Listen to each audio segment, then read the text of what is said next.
जय हिंद दोस्तों, आपका अपने YouTube channel PSW arts point में स्वागत है। तो आज मैं लेके आया हूँ आपके लिए एक और नई वीडियो एनसीसी से रिलेटेड, जिसमें आज हम जानेंगे कि एनसीसी के क्या क्या एडवांटेजेस देखने को मिलते हैं, हमारे को कौन कौन से प्रॉफिट हैं। ओके, तो शुरू करते हैं वीडियो को। तो हमारे को बहुत से फायदे मिलते हैं एनसीसी ज्वाइन करने के बाद में, जिसको हम इस वीडियो में जानेंगे। पहले की वीडियोस में आपने देखा एनसीसी का बेसिक मैंने पूरा बता दिया, एनसीसी फ्लैग वगैरह के बारे में। उसके बाद एनसीसी डायरेक्टरेट के बारे में हमने जान लिया, इसके अलावा एनसीसी रैंक्स के बारे में जान लिया।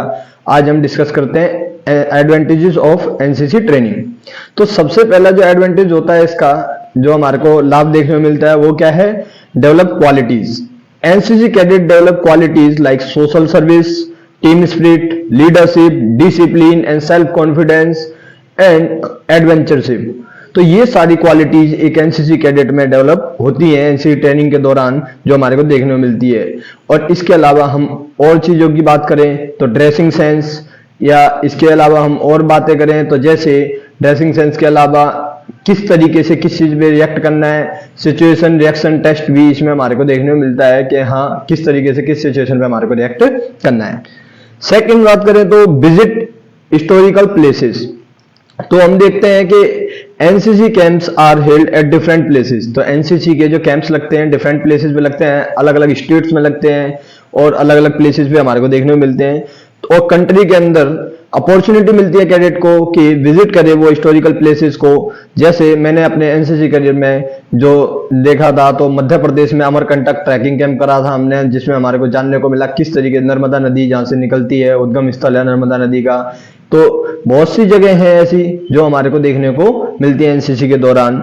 इसके अलावा हम देखें इंडस्ट्रियल प्लेसेस भी देखने को मिलते हैं हमारे को, social centres and widen their horizon and develop ambition to do creative work. जिससे हमारे को ये जानने को मिलता है कि क्रिएटिव वर्क किस तरीके से करना है, क्या क्या चीजें कैसे बनाई जाती थी। एंशिएंट हिस्ट्री के जो हमारे देखने को मिलते हैं, प्राचीन काल के कुछ धरोहर हैं, जो जैसे ताजमहल वगैरह हम देख के आते हैं, या जो भी हिस्टोरिकल प्लेसेस देखते हैं, तो हम उससे हमारे को ये पता लगता है कि किस तरीके से वो देखने को मिलता था कि हाँ क्या एक कलाकृति हुआ करती थी उनके हाथ में, वो शिल्प कृति किस तरीके देखने को मिलती थी। इसके अलावा तीसरी बात करें तो learn civil defence and self defence. तो कैडेट्स को जानने को मिलता है सिविल डिफेंस और सेल्फ डिफेंस को सीखने को मिलता है। क्यों? क्योंकि एक नेशनल स्पिरिट देखने को मिलती है और कॉन्फिडेंस डेवलप होता है, जिससे कि अपने अंदर सेल्फ डिफेंस करने की जो एक क्षमता है वो डेवलप हो जाती है कि कहीं पर भी अपने आप को अकेला नहीं समझा जाता। और कैडेट्स ये भी सोचते हैं कंट्री के लिए एक नेशनल स्पिरिट होती है, तो उससे हमारे को सिविल डिफेंस में भी बहुत ज्यादा मदद मिलती है। इसके अलावा फोर्थ बात करें तो familiar with army life. NCC camp कुछ ऐसे लगते हैं जो आर्मी यूनिट से अटैच होते हैं, जिससे हमारे को आर्मी लाइफ से फैमिलियर होने का मौका मिलता है, अपॉर्चुनिटी मिलती है कि किस तरीके से उनकी लाइफ होती है, उनकी लाइफ को समझने का मौका मिलता है, कौन कौन सी एक्टिविटीज कराई जाती हैं, आर्मी लाइफ क्या है। आर्मी एक जॉब नहीं होती बल्कि एक सर्वाइवल की लाइफ है, जहां पे हम देखते हैं कि वे ऑफ लाइफ किस तरीके से हमारे को जीवन को जीना है, वो चीज सीखने को मिलती है इसमें। NCC cadets are attached with army units every year so that they can get opportunity with the army life.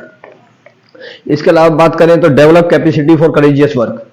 तो एनसीसी कैडेट्स के अंदर ये चीज भी डेवलप हो जाती है कि कोई भी जो ऐसा वर्क होता है जो इसमें हमारे को लगता है थोड़ा डर है, रिस्क है, या फिर हम कहें एडवेंचरशिप डेवलप हो जाती है। NCC cadet are trained for parachute jumps, जो पैरा बेसिक है, पैरास्लिदरिंग है, पैरासेलिंग है, ये एडवेंचर से रिलेटेड कुछ ऐसे कैंप्स हैं। रॉक क्लाइंबिंग है, या हम बात करें इसके अलावा स्कीइंग की बात करें, या फिर हम बात करें हॉर्स राइडिंग के, तो ये सारे जो कैंप्स हमारे को देखने को मिलते हैं। माउंटेनिंग की बात करें तो इनमें हमारे को अंदर से एक ऊर्जा आती है, एक बूस्ट मिलता है कि किस तरीके से हम हमारे जो फिजिकल स्टेमिना है उसके बारे में पता लगता है, हमारी मानसिकता के बारे में पता लगता है कि किस तरह की मेंटेलिटी होती है, कि सब कुछ दिमाग से होता है ना कि फिजिकल से ज्यादा जरूरी है कि आपके अंदर जो आपकी मानसिकता है वो किस तरीके की है, किसी काम के प्रति आप कितना अपने आप को समर्पित करते हो और कितना आपके अंदर डेडिकेशन है, क्या टेम्परामेंट है आपका किस काम को करने के लिए, वो चीज हमारे को इससे ही जानने को मिलती है। इसके अलावा हम बात करें कि अदर कंट्रीज में घूमने का भी मौका मिलता है। जो वाईपी कैडेट्स होते हैं यूथ एक्सचेंज प्रोग्राम के तहत अदर कंट्रीज, रशिया में घूमने का मौका मिलता है, या नेपाल, भूटान इत्यादि कंट्री जो है हमारी जो देखने में मिलती है, वहां पर विजिट करने का भी मौका मिलता है कैडेट्स को, जो सिलेक्ट किए जाते हैं जो आरडीसी में से, रिपब्लिक डे कैंप में से। इसके अलावा हम बात करें एनसीसी स्पेशल एंट्री निकलती है स्कीम, जिसमें कि 32 सीट्स आर रिजर्व पर कोर्स इन आईएमए में 32 सीट्स अवेलेबल होती हैं कैडेट्स के लिए who have passed NCC seat certificate, जो जिनके पास होता है एग्जाम क्लियर कर रखा हो जिसने।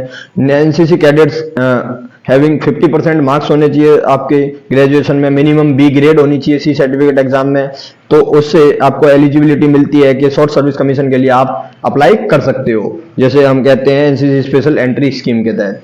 विदाउट क्वालिफाइंग सीडीएस एग्जाम, तो कंबाइंड डिफेंस सर्विस का जो एग्जाम होता है वो आपको क्वालिफाई नहीं करना होता, आप सीधे इंटरव्यू के लिए आप अप्लाई कर सकते हो, रिटर्न एग्जामिनेशन फेस नहीं करना पड़ता। इसके अलावा आगे बात करें तो 8वां प्रेफरेंस इन आर्म फोर्सेस, तो आर्म फोर्सेज में हमारे को प्रेफरेंस दी जाती है, एनसीसी ट्रेन कैडेट्स जो भी होते हैं उनको प्रेफरेंस दी जाती है रिक्रूटमेंट के दौरान आर्म फोर्सेज में। बाकी जो सिविलियंस हैं, जो कैडेट्स अप्लाई कर रहे हैं, जो सिविलियंस अप्लाई करते हैं, उनमें आपको तवज्जो ज्यादा दी जाएगी। उसका रीजन क्या है कि आपने पहले से ही बेसिक ट्रेनिंग ले रखी है, जो एक आर्मी की लाइफ होती है उससे आप बहुत ही अच्छी तरीके से आप रिकॉग्नाइज करते हो और वो चीज आप जानते हो कि किस तरीके की उनकी लाइफ होती है, आप उससे जाने पहचाने हो जाते हो, फैमिलियर हो जाते हो बहुत जल्दी, तो इस वजह से आपको ज्यादा प्रेफरेंस दी जाती है। इसके अलावा इंडस्ट्रियल प्रायोरिटीज, तो कुछ इंडस्ट्रियलिस्ट भी हैं जो प्रायोरिटी देते हैं, जैसे रिलायंस कंपनी है वो आपको प्रायोरिटी देती है सिक्योरिटी गार्ड के लिए। Many industrialist give priority in job to NCC trained cadet, क्योंकि वो ऐसा क्यों करते हैं, इंडस्ट्रियलिस्ट क्यों देते हैं प्रायोरिटी, उसका रीजन ये है कि उन्हें पता है एक एनसीसी का कैडेट वेल डिसिप्लिन्ड होता है, वेल ड्रेसअप होगा उसका, तो इस वजह से वो सारी चीजों को समझता होगा, मैनेजमेंट अच्छा आता होगा, उसमें एक लीडरशिप क्वालिटी भी डेवलप हो चुकी होगी, इसलिए उनको प्रायोरिटी ज्यादा दी जाती है। इसके अलावा हम बात करें सेंट्रल एंड स्टेट प्रायोरिटीज, तो एनसीसी कैडेट जो होते हैं, central and state government also give priority in jobs to NCC cadets. Reason यही है कि आप पूरी तरीके से एक अच्छे सिटीजन बन चुके होते हो, आपके अंदर वो क्वालिटीज डेवलप हो चुकी होती हैं, तो उसके नाते आपको ये प्रायोरिटी मिलनी भी चाहिए।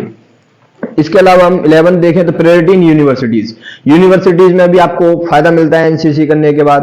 Priority is given to the NCC trained student by university in BEd, MA, MSc admission and hostel, इसमें आपको इसकी रिलैक्सेशन मिलता है।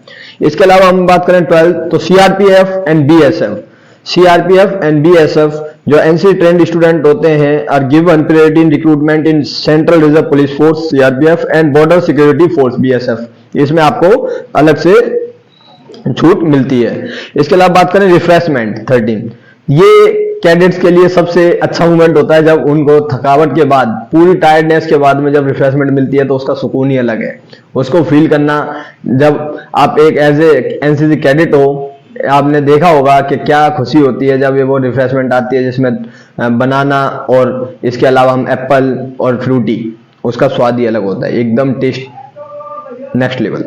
इसके अलावा बात करें फैसिलिटी टू मिलिट्री कैंटीन, तो NCC cadet are given facility to purchase goods from military canteen, military canteen की सुविधा भी मिलती है एनसीसी कैडेट्स को, वो वहां से कोई भी चीज खरीद सकते हैं, परचेज कर सकते हैं, उनका एक स्पेशली आईडी कार्ड जो होता है जो एनसीसी कैडेट का, उसके थ्रू हम जा सकते हैं। इसके अलावा NCC welfare society, in case of death, अगर किसी एनसीसी कैडेट की डेथ हो जाती है इन केस, या बिकमिंग परमानेंटली हैंडीकैप, या कोई परमानेंटली हैंडीकैप हो जाता है किसी भी कैंप के दौरान या कुछ भी, तो उसका हम देखते हैं कि NCC cadet during NCC activities के दौरान किसी भी तरीके से, तो उसको 2 लाख पे किए जाते हैं वह एनसीसी वेलफेयर सोसाइटी के द्वारा।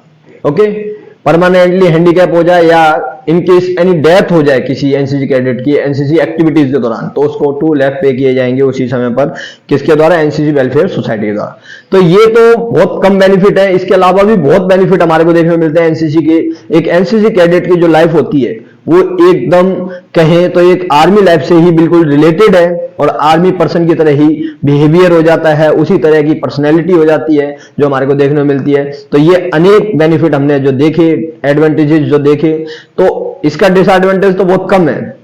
इसमें तो रगड़ा भी मिलता है, उससे भी उतने ही तगड़े बनते हैं। आपने सुना होगा एनसीसी कैडेट के तौर पर एक कि जितना रगड़ा उतना तगड़ा, तो वो भी एक बेनिफिशियल ही होता है हमारी बॉडी के लिए, हमारा स्टेमिना बूस्ट होता है और इसके अलावा हमारी सहन क्षमता बढ़ती है। तो ये आपको कैसी लगी वीडियो, आप कमेंट करके जरूर बताना और ज्यादा से ज्यादा शेयर करो वीडियो को कैडेट्स के साथ में, और चैनल को सब्सक्राइब करो, बेल आइकन को प्रेस करो ताकि आने वाली वीडियोस की नोटिफिकेशन मिल सके। इसी तरह आपकी वीडियोस आती रहेंगी और आप ज्यादा से ज्यादा शेयर करो, क्योंकि आपका एग्जाम भी आ रहा है और जो एक्स कैडेट्स हैं उनको रिवीजन में मौका मिलेगा। तो थैंक यू गाइस, जय हिंद, जय भारत।